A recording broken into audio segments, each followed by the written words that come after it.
What is up, guys? I am AOG Gaming, and today we're going to be discussing Battlefield 1 aerial combat. So before you even know it, let's jump right into it.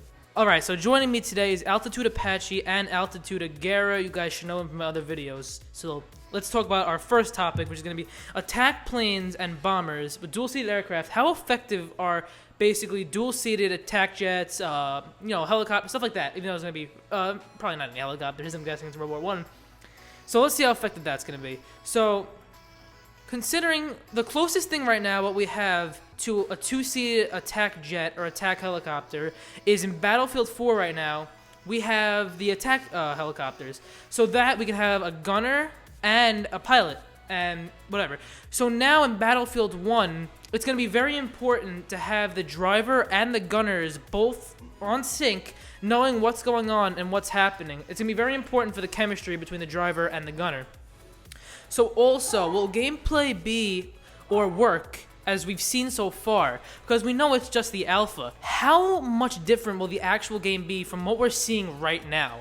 Are the planes going to be faster, slower? Are the controls going to be a little different? Are the machine guns on the planes going to do more or less damage to infantrymen or tanks? So now we have a new class for planes and tanks. How effective is it? Let's get Altitude Apache's load on this. Hi guys, Altitude Apache, and I'm going to be talking about the new class. As you know, in Battlefield 1, new class is the pilot/tanker class, which is going to be key to vehicle combat. Now, of course, many of you have probably done this in Battlefield. You're a sniper, you're an engineer or something. You want to spawn in a tank or a helicopter, and then maybe, jump down to a flag, get out. Well, that's not going to be happening in this game anymore, because this new class has it so that if you spawn any of these vehicles, you have to be this pilot/tanker class. Now, this isn't all that bad. It comes with its own gun, and you can repair vehicles while you're inside them. It's basically kind of half the engineer class from any other Battlefields, because you can now repair vehicles, basically self-repair them while you're driving. This is effective because you could do some good teamwork. If, for example, if you're in the attack plane and you're flying, you get shot a few times, maybe get down to half health, you could kind of just fly from the combat, cooperate with your gunner to keep people off you, and self-heal. Because if you are shot at any time during your self-repair, it will automatically stop the process, and you'll be stuck with whatever health you're at. This means if you don't have a good cooperation with your gunner, you could be taken out very easily by enemy aircraft or entire units. Next topic we want to talk about is the behemoths. Now, of course, they showed them off a lot in the trailer and in the gameplay. The big, gigantic blimp, zeppelin, airship, thingamajiggy, whatever you guys want to call it. But here's the question: does it really help out the team? Now, in Battlefield 1, the conquest has been changed dramatically. So, as you know, in old Battlefield games, probably the one you're playing right now, in Conquest, you capture flags, you get kills. The kills, every time you kill somebody, brings down an enemy team point. Now, Battlefield 1, that's changed. No longer. Now it's just flags. Whoever controls more flags, that's how much it's going to go down. It's kind of just like a time thing. The kills don't matter anymore. So, when you're in a behemoth, and now, as you know, actually, behemoths only come in for the losing team. So, behemoths are kind of used as kind of like a last resort to get you back into the game. Now, if you're in a behemoth, let's just say you have all 6 slots filled in, and you're killing people, does that really help out the team? Because it's not bringing down the flags, and you're not capturing it, because say you just have 6 people up flying in some blimp. Now, it begs the question, if those 6 people were on the ground, could they be taking out flags? Now, the counter argument to this is that the blimps, or zeppelins, whatever you want to call them, are very effective on blowing up flags and clearing out spaces for teammates to move in. But it does beg the question, are they really effective for teamwork, or are they just for show? This is also the same for fighters. As you know, fighters are only single-seater aircrafts. No one else could spawn in them. And they're really only effective for taking out other aircraft. Besides that, they can't capture flags. It's very difficult to kill just a single person on the move on the ground.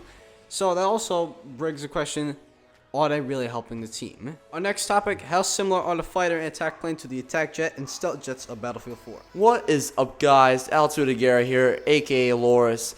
Now we're going to continue talking about fighter planes in Battlefield 1 and fighter jets in Battlefield 4. Now, even though they have a really big time period they are apart in, they're still very similar. For example, in Battlefield 1, I am pretty sure you can do a lot of maneuvers that you can in Battlefield 4. Maybe not the same way, but you can still do a lot of maneuvers that you can with the jets and everything. Now, back to what Chris was saying. is how effective will fighter planes be in Battlefield 1? Now we know that fighter planes in Battlefield 1, the most advanced thing they had was dropping bombs, which also is another similarity that they had in Battlefield 4.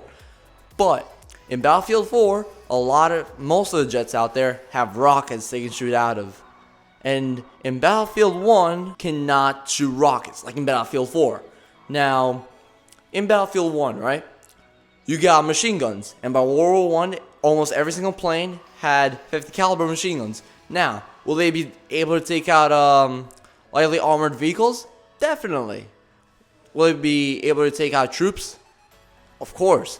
Will they be able to take out tanks? I cannot see that happening. So, in order to destroy tanks, you probably have to drop a bomb on them, which will be a bit harder. But again, it's World War I. They were just starting with all the advanced technology, so it's understandable. Okay, so moving on to our next topic. Are fighters basically stealth jets? In Battlefield 1, probably or most likely not. Battlefield 4, maybe so, yes. In Battlefield 1, planes just came out and everything, so I highly doubt that they were already moving into stealth jets and starting to be quiet and all that when moving into enemy front lines in Battlefield 4. And everything is so much more advanced, so of course there are a few stealth jets out there that you can go sneak up on enemy lines, or probably like a secondary thing you put on your jets to make it stealthy. So in Battlefield 1, you really won't be given too much stealth, probably just a big noise like from all the rotors going around. So basically, you can't really hide with the plane unless you go like really up high, even though you can't really do that in Battlefield 1 because, plane's gonna crash.